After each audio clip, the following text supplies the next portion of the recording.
I'll just pass around the little one. I'm glad I brought that. So, yeah, there's a little one, and then there's two little things I want to pass around. Okay. Thank you. Okay, I'll just pass it around.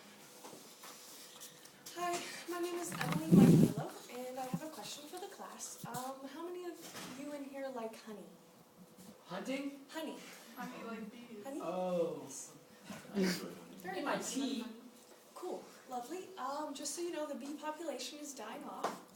I was at a women's retreat not too long ago. I'm not quite sure why it's really dying off, but these are my personal perspectives. I was at a women's retreat in California, and see, the thing with bees is they see light reflecting off of flowers, rainbow light, and so that's how they travel from flower to flower to get their honey. So they can't see through plastic or see through glass. And I would save about 20 bees a day at this place that I was at, and I'd lose about 5 bees a day because I wouldn't get there in time to pick them up and have them travel over the railing. I've always liked insects, and particularly very fond of honeybees, because if they sting you, they die, and they're non-aggressive. So if you ever want to hold one, they're kind of fun. And there's also another thing that I've noticed that's killing the population is in Sedona. There is, I was at this place, and there's hummingbird feeder fluid that is clear instead of red, and they drink it as if they're addicted to it, like worse than like any addiction I've ever seen in humans, like alcoholism or drug addiction.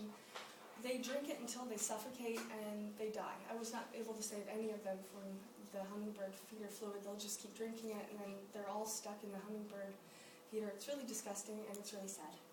So people think it's the frequencies that's killing the bees, but there's also little tiny things that have a lot to do with it that are pretty noticeable in my opinion.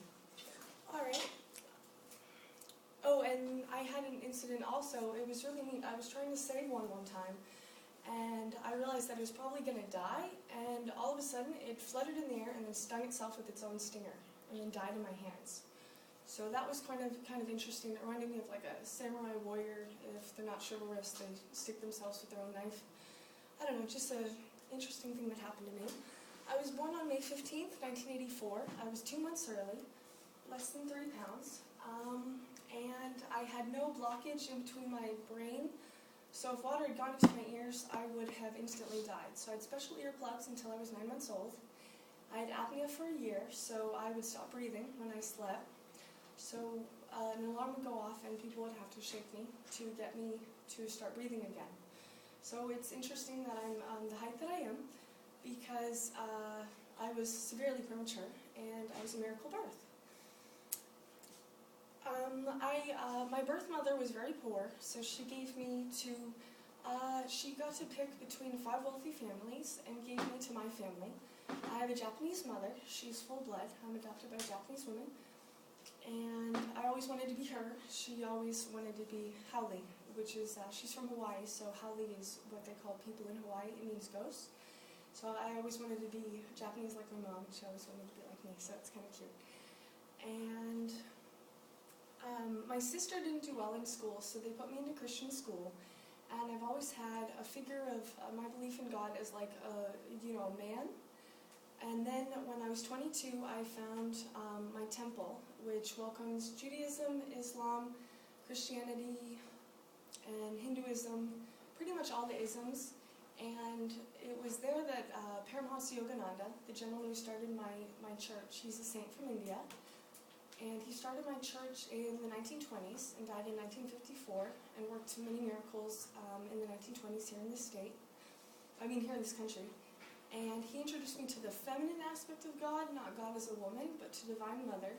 My mother, Lois, is more like Queen Bee. Like, I'm Queen Bee, I'm the boss, authoritarian figure. And I've always wanted to be a mom, and I kind of, as a beekeeper would, I more am interested in getting to know my children and helping them make a step up more like a beekeeper than like a queen bee.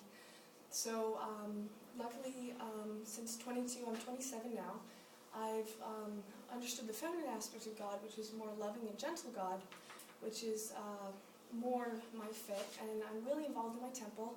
I go there 4 days a week, and it's been tons of fun, and I hope to be a good mom. mom someday through the gentle aspect of God that I've learned over the years, which is not in my upbringing. My parents were very strict.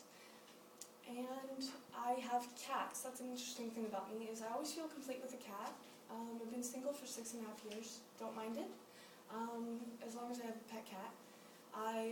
My last 3 cats that I chose were Octavia, Ezekiel, and Persephone. All cats that I chose and raised since they were kittens.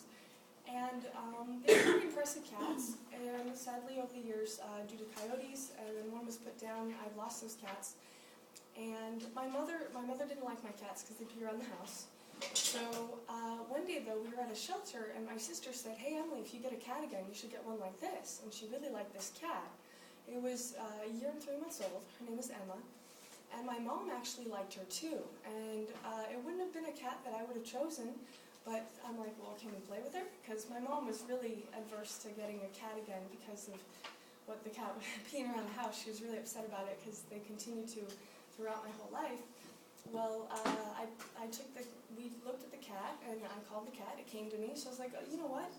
I'll take a chance. And I went home, and I was on my phone with a friend, and I was saying, you know, she's not a hunter. She's a spoiled little princess. She's going to get eaten by a coyote. I'm fearful that something's going to happen to this cat. And not even a week later, she started bringing home animals. She started hunting and catching. She's caught baby bunnies, a large bunny, quail, all kinds of birds, lizards, you name it. But in a span, and I kid you not, 60 days, she brought home 55 animals. And at first I thought it was luck, you know, and then the third day it was like, okay, you keep bringing mommy home pets, this doesn't look like luck anymore. And then she just started bringing them in. And after a while I started like taking, you know, her inside and then letting the bunny go and being like, yeah, mommy, eat the bunny kitten, you know, because I felt so bad for some of the baby bunnies. But she's a very impressive cat. I love her to death.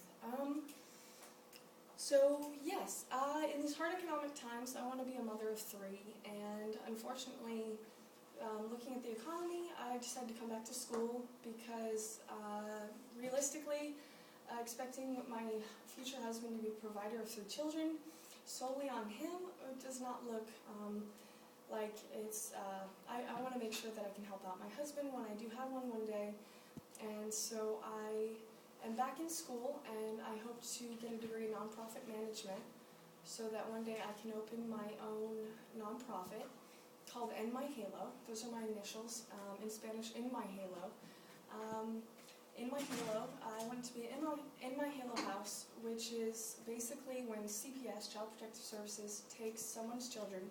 They need housing, temporary housing, and I hope to provide a place for them to go before they're placed into a future home. And so, like a beekeeper, I hope to be helping tend to children. So yeah, that's my presentation. Thank you.